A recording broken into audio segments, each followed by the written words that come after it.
We tend to think about global power as this huge, abstract thing, something absolute. But what if it's not? What if even the idea of an empire has a price tag, something that can be measured, tracked, and even repriced? So that brings us to the one giant question we're going to try and answer here.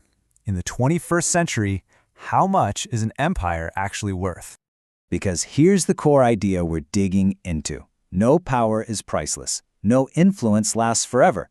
It turns out that even an empire, when you get right down to it, has a price. Okay, so how in the world do you even begin to price a superpower?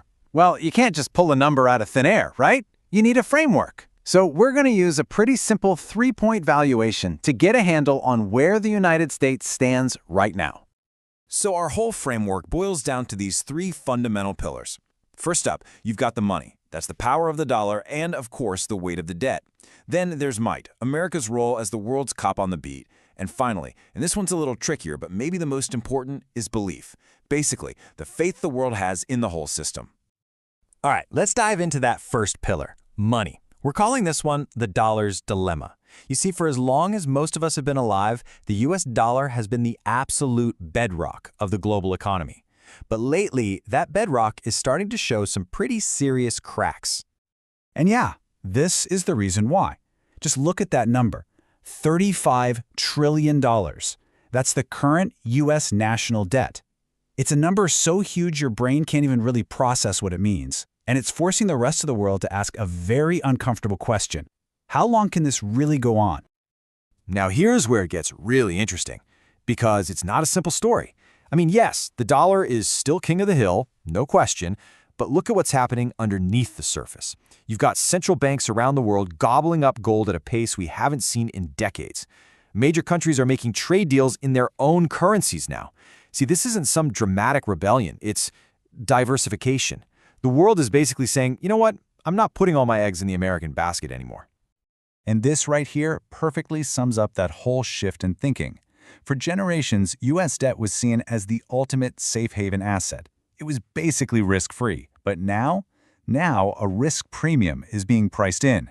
That's just a fancy way of saying investors are starting to demand a little extra return for what they now see as a little extra risk. It's a subtle change, but believe me, it is a monumental one. All right, so that's the money. Let's move to our second pillar, might. And this is where we hit a really interesting paradox. America has all this unmatched power, but it doesn't always have control. And let's be absolutely clear about this. When you're talking about pure military hardware, technology, global reach, the United States is, without a doubt, the most powerful force on the planet. That's not really up for debate. But, and this is a huge but, can it actually control the outcome? I mean, look at the world's hotspots. In Ukraine, the US is the biggest supporter by far, but it can't just snap its fingers and end the war. In the Middle East, its influence is constantly being tested. It's like the US can still be the global police force, but it can no longer single-handedly write the ending to the story. And that brings us to this really simple but powerful equation. Having the most power doesn't automatically mean you have total control, and you can be sure the rest of the world is taking notes. Which brings us to our third and maybe the most crucial pillar of all, the credit of belief. This isn't about money or guns. It's about faith. The faith that the world and Americans themselves have in the stability and predictability of the U.S. system. See, an empire doesn't just run on a big economy and a strong military. It runs on belief. And when the world looks at the U.S. today, it sees some of these signs of risk. You've got deep, bitter political divisions, widespread questioning of core things like elections, and the constant threat of government shutdowns and total gridlock. And here's how that gets translated into real-world costs. Foreign investors and other governments, they don't look at all that and see a vibrant, messy democracy at work. No, they see instability, they see unpredictability. And in the world of finance, unpredictability has a one-word name: risk. So the best way to think about it is this. Belief is essentially the credit score of an empire. When belief in your system is high, your credit is fantastic, and the world wants to lend you its trust. But when that belief starts to wobble, your credit rating drops, and the cost of everything you want to do starts to go way up. So what happens when you put these three pieces, money, might, and belief, all together? Well, you get to our conclusion. It's what we're calling the Great Repricing. And let's be clear, this isn't about the end of an empire. It's about a fundamental reevaluation of its actual worth. And I really want to hammer this point home. What we are talking about here is not a collapse. This is not Rome in its final days. This is something different, something much more subtle, and frankly, more relevant to the world we live in today. It's a repricing.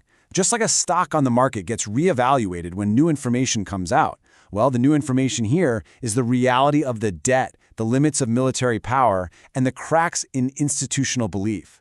The world is simply adjusting the value of American power to account for these new perceived risks.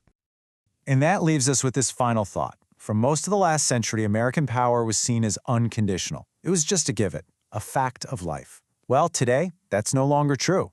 It is now conditional. It is now priced by risk, and understanding that repricing is really the key to understanding the next chapter of our global story.